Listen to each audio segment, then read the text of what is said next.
कांग्रेस जनता party ने जो संघर्ष लड़ा है जंतर मंतर के ऊपर, वो संघर्ष की जीत हमें हासिल मिली है। धर्मेंद्र प्रधान ने फाइनली जो सरकार पिछले 12 साल से जनता की बात नहीं सुनी, प्रोटेस्ट की बात नहीं सुनती, डिसेंट को डिसरेस्पेक्ट करती है, ऐसी बीजेपी सरकार ने फाइनली अपनी सिर को ज़मीन पे टेक दिया है और स्टूडेंट्स की आवाज़ को मान लिया है।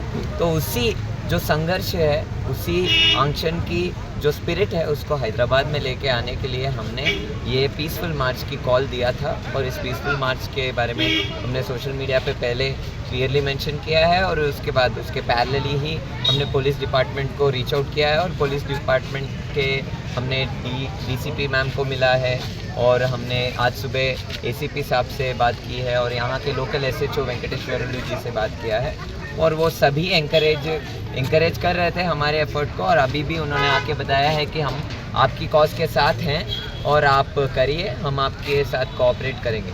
तो देखेंगे कि किस तरीके से, क्योंकि हमारे मुख्यमंत्री जी ने भी यहाँ पे एक रैली किया था, तो हमने हमारी परमिशन लेटर में क्लियरली मेंशन किया है कि हमने ये रैली का इंस्पिरेशन लिया है मुख्यमंत्री जी का रैली को देखकर। तो अभी देखा जाएगा कैसे पुलिस हमें ट्रीट करेगी, कैसे अगर वो हमें गुलाब की फूल देगी या फिर लाठी डंडा देगी, तो देखना पड़ेगा। हमें पूरी उम्मीद है कि तेलंगाना की पुलिस को विद्यार्थियों की सोच के ऊपर, विद्यार्थियों की आवाज़ के ऊपर पूरा भरोसा है और वो मानती है कि तेलंगाना के विद्यार्थी पीसफुल हैं और कॉन्स्टिट्यूशनल है। तो अगर वो कुछ भी वायलेंट एक्शन लेंगे तो हम सब तो वायलेंट लोग नहीं हैं। अगर हम वायलेंट होते तो आज जंतर मंतर पे नेपाल का सिचुएशन हम होता ना।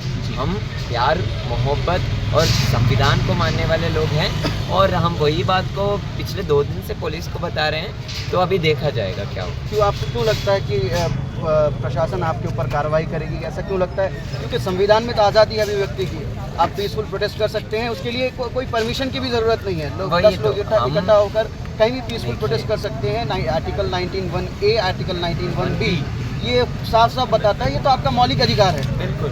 तो इसमें भी आपको परमिशन लेना पड़ा, ऊपर से पुलिस का सामना करना पड़ा, प्रशासन, और फिर तेलंगाना एक ऐसी सरकार यहाँ पर चल रही है जो LOP राहुल गांधी जी के नेतृत्व में सरकार चल रही है। रेवंत रेड्डी जी यहाँ के चीफ मिनिस्टर हैं, LOP यहाँ पर कहते हैं कि हम छात्रों के साथ खड़े हुए हैं।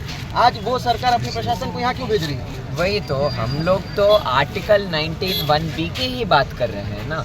हम आर्टिकल 19(1) में जो भी है फ्रीडम ऑफ स्पीच की बात कर रहे हैं और फ्रीडम ऑफ पीसफुल असेंबली, मतलब लोग शांतिपूर्ण तरीके से एक जगह पे इकट्ठा हो और अपनी बात रखे। उसको भी अगर सरकार नकार रही है, उसके लिए भी सरकार बोल रही है कि चेक्स एंड बैलेंसेस करो। आज जंतर मंतर पे जो प्रोटेस्ट हुआ, वो प्रोटेस्ट ना सिर्फ एजुकेशन सिस्टम के बारे में क्वेश्चन किया, उसने क्वेश्चन किया कि इस देश में डिसेंट करने के लिए, इस देश में सवाल उठाने के लिए परमिशन की ज़रूरत नहीं है। इसीलिए जंतर मंतर पे 20 जून को जब प्रोटेस्ट हुआ था, 20 जून को प्रोटेस्ट 5 PM को ख़त्म हो गई थी, लेकिन फिर भी हम सारे लोग थे उस दिन, हम सारे लोगों ने ये डिसाइड किया कि even after the time of permission we will stay there. Why? Because we wanted to show to the people of this country that dissent does not need permission.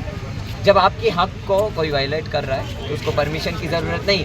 फिर भी तेलंगाना पुलिस को मर्यादा देते हुए, तेलंगाना पुलिस के साथ ग्रेटफुल रहते हुए हमने परमिशन को अप्लाई किया है और उन्होंने अभी बताया है कि आप करिए, हम आपके साथ कोऑपरेट करेंगे। सवाल साफ है कि ये देश भारत है और यहाँ झंडे भी भारत के लटकाए जा रहे हैं। यहाँ पर सबसे बड़ा कानूनी किताब संविधान है। यहाँ जिस किताब से इस देश का कानून चलता है वो संविधान है और संविधान के हिसाब से मौलिक अधिकार है आपको कि आप पीसफुल प्रोटेस्ट कर सकते हैं। फिर ये प्रशासन क्यों बाधाएं डाल रही है? ये सरकार क्यों डरी हुई है उन छात्रों से जिन्होंने 40 दिन की लंबी लड़ाई लड़ी और जीत हासिल की है? कल पिछले दिनों में यहाँ की सरकार, केंद्र सरकार को इस युवा पीढ़ी के सामने घुटने टेकने पड़े थे और अगर इसी तरीके का रवैया तेलंगाना पुलिस या सरकार का रहा तो उनको तो भी घुटने टेकने पड़ेंगे।